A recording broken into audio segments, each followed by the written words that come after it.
Professor Thomas Robb from Kyoto Sangyo University, and he is one of the world-renowned experts on extensive graded reading. Tell us, why should students do extensive reading? Why? Yeah, why? Well, because it works. Because it works. I've done it for Japanese as well.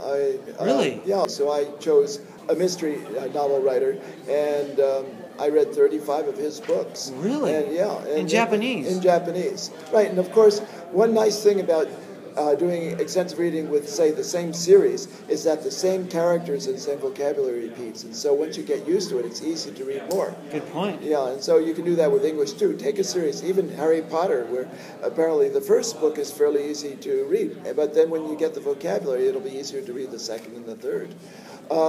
But basically, you want to get so when you read something, you can guess what's on the next page. So, for example, if you're reading a newspaper, even in Japanese, and the article is continued on page 3, you can guess what the next words are on the next page because you know the content already from your general knowledge of Japanese, if you're a native speaker. Well, it's the same sort of thing. If you become very familiar with the language, you can guess what's going to be next, which speeds your reading and your understanding. And you can only do that if you get exposure, if you've read a lot of English. Great. What are some of the things that your students have said about extensive reading in response to it? How they liked it, how they've experienced it? Well, actually, a lot of them say they didn't like it. But they say, I'm glad I did it.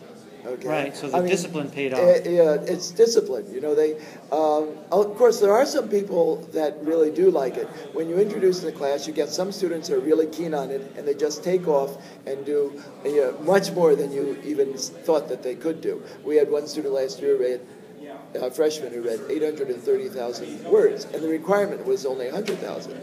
That's amazing. Yeah, but if the teacher requires them to do it and it's part of their grade, they'll do it. And when they're done, they look and say, oh, I've read all these books. Wow, I didn't know I could do this.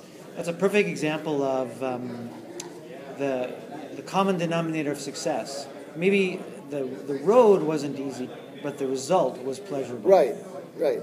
Yeah, that's very true. That's excellent. Yeah. Thank you so much.